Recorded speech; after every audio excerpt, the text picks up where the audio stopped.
кеудедегі жанымды шалғай кетіп күндер әуен тербеткен көңілім неге қасіретке шалынды қасіретке шалынды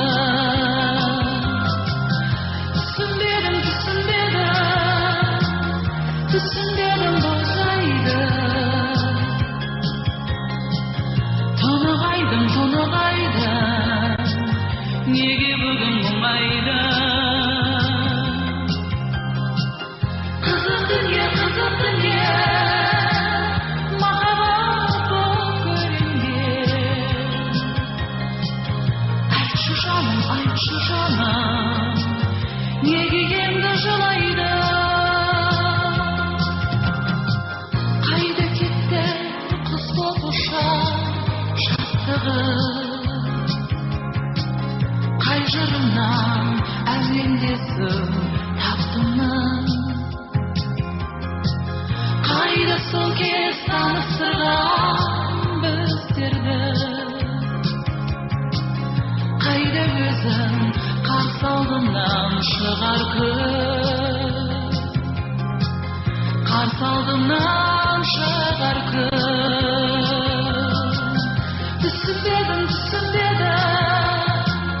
түсінбедім бұл жайды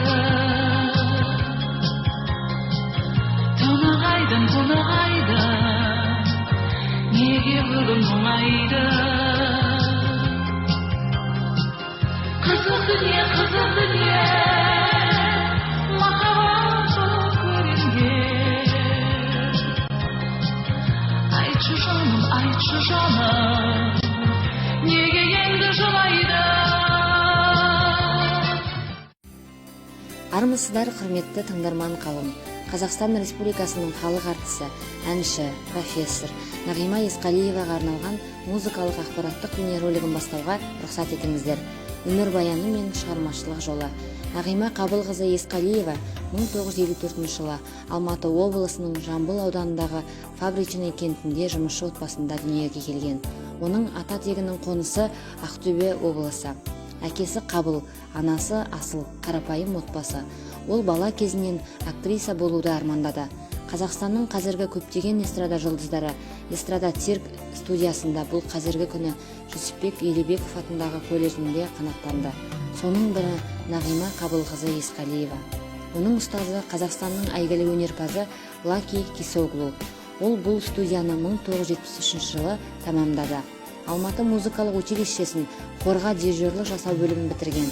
Нағима Есқалиеваның есімі 1979 жылы әнмен өрнектелген өмір бүкіл одақтық жас әншілер сайысынан соң эстрадалық музыканы сүйушілер арасында белгілі бола бастады.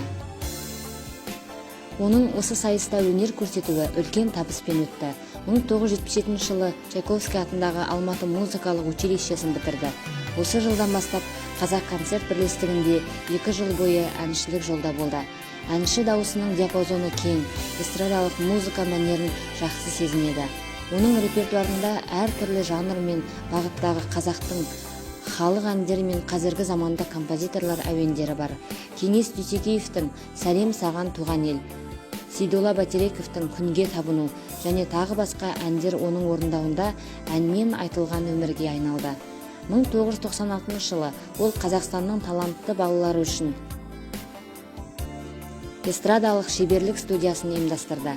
Нағима Қабылқызы Есқалиева 1984 жылы Қазақстан комсомолы сыйлығының лауреаты атанды.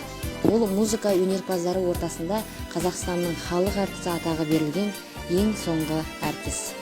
Марапаттары: 2013 жылы құрмет ордені, Қазақстан Республикасының білім беру ісінің үздігі, Қазақ ұлттық өнер академиясының профессоры, 1999 жылы Қазақстанның халық артисі, 1985 жылы Қазақстанның еңбек сіңірген артисі марапаттарына ие болды. Осымен күміс көмей жастаңдай әншіміз, Қазақстан Республикасының халық артисі, әнші профессор Нағима Есқалиеваға арналған музыкалық ақпараттық бейнеролигін аяқтаймыз. Көңіл бөліп тыңдағандарыңызға көп рахмет, аман сау болыңыздар.